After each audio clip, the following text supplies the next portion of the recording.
Hi friends, welcome to BVS Kitchen. இந்த வீடியோல நம்ம பார்க்க போற ரெசிபி பூரி உருளை மசாலா. வாங்க இந்த ரெசிபி எப்படி பண்றதுன்னு பார்க்கலாம்.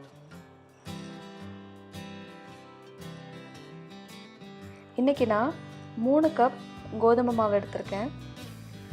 அதோட ஒரு 1/2 ஸ்பூன் ரவா சேர்த்துக்கிறேன். தேவையான அளவு உப்பு,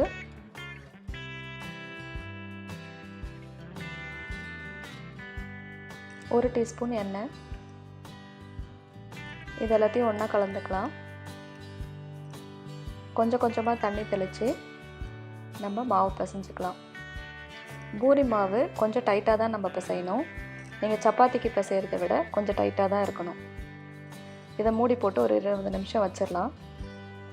இப்போ நம்ம உருளைக்கிழங்கு மசாலா செய்யலாம். ஒரு சூடான டவாவில் 1 டேபிள் ஸ்பூன் எண்ணெய் சேர்த்துக்கிறேன். கொஞ்சம் கடுகு,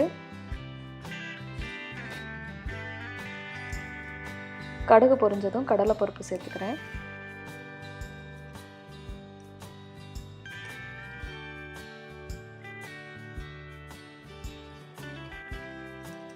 இது கூட ஒரு சின்ன சைஸ் இஞ்சி இடித்து சேர்த்துக்கிறேன்.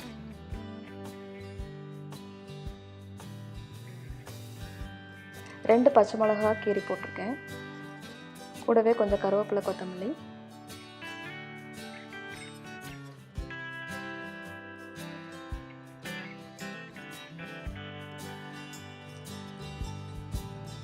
இது கூட 3 பெரிய வெங்காயம் நல்லா நைஸாக நறுக்கி சேர்த்துக்கணும். உருளைக்கிழங்கு மசாலாவுக்கு வெங்காயம் தான் அதிகமாக இருக்கணும்.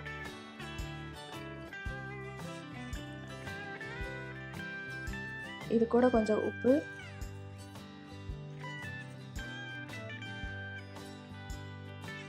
கலருக்கு தேவையான மஞ்சத்தூள் சேர்த்துக்கிறேன்.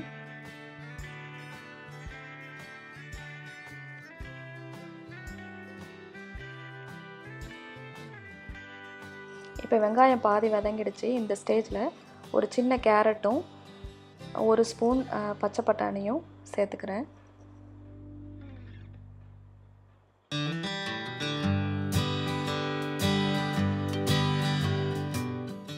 இப்போ வெங்காயம், கேரட், பட்டாணிலாம் நல்லா வெந்துடுச்சு.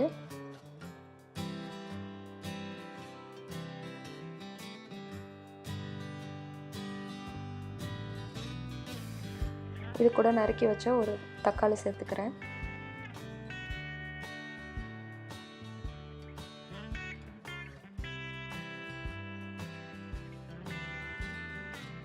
இப்போ தக்காளி ஓரளவு வதங்கிடுச்சு. இதில் 2 மீடியம் சைஸ் உருளைக்கிழங்கு வேக வச்சு மசிச்சு இதில் சேர்த்துக்கிறேன்.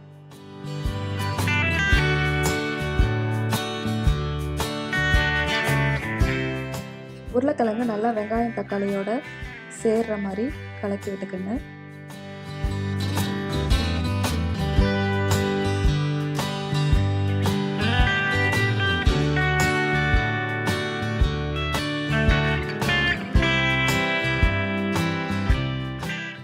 இப்போ உருளைக்கிழங்கு நல்லா வெங்காயம் தக்காளியோட மிக்ஸ் ஆயிடுச்சு.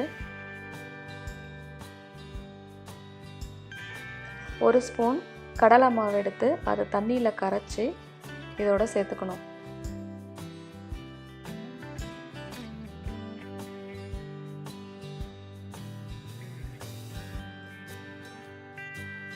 இந்த மாவு வேகிறதுக்காக கொஞ்சமாக தண்ணி சேர்த்துக்கிறேன்.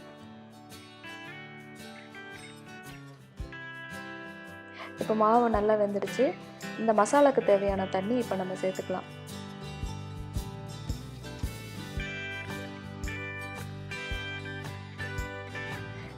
இப்போ தேவையான உப்பு சேர்த்துக்கலாம்.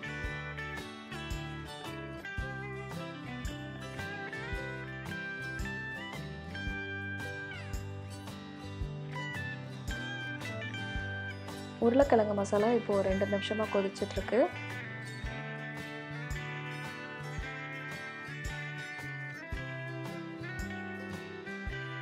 அவ்வளோதாங்க. இப்போ நமக்கு உருளைக்கிழங்கு மசாலா ரெடி ஆகிடுச்சு. சர்விங் பவுலுக்கு மாற்றிக்கலாம்.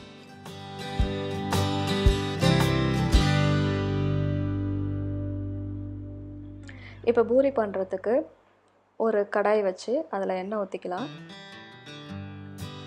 இப்போ நம்ம பிசைஞ்சு வச்சுருந்த மாவை நான் ஈக்குவலாக டிவைட் பண்ணியிருக்கேன். எனக்கு ஒரு 15 பூரி செய்கிற அளவுக்கு மாவு கிடச்சிருக்கு.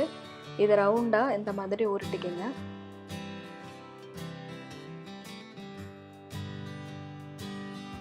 இப்போ கொஞ்சம் மாவு தெளிச்சிட்டு எல்லா இடத்துலையும் சமமாக இந்த பூரி மாவை நீங்கள் தேய்ச்சிக்கணும்.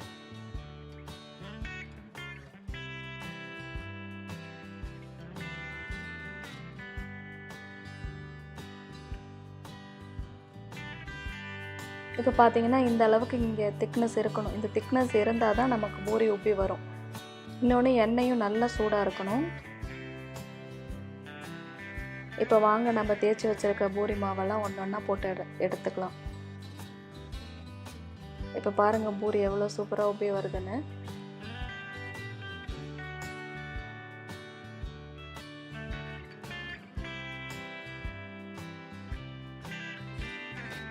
ஸோ மாவை டைட்டாக பிசைஞ்சுக்கங்க, இல்லைன்னா எண்ணெய் குடிக்கும். இன்னொன்று நீங்கள் பூரிக்கு தேய்க்கும் போது சமமாக தேய்ச்சிக்கணும். கொஞ்சம் திக்காக இருக்கணும் நீங்கள் தேய்க்கிற மாவு.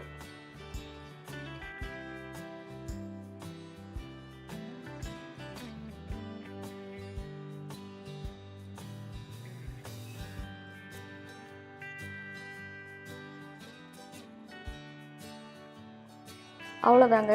ஸோ இன்றைக்கி நம்ம எப்படி புசு புசுன்னு பூரி செய்கிறது, ரெஸ்டாரண்ட்டில் கிடைக்கிறத விட எப்படி டேஸ்டியாக ஒரு பொட்டேட்டோ மசாலா செய்கிறதுன்னு பார்த்தாச்சு. இதை கண்டிப்பாக நீங்கள் வீட்டில் ட்ரை பண்ணி பாருங்கள். இந்த ரெசிபி உங்களுக்கு பிடிச்சிருக்குன்னு நம்புகிறேன்.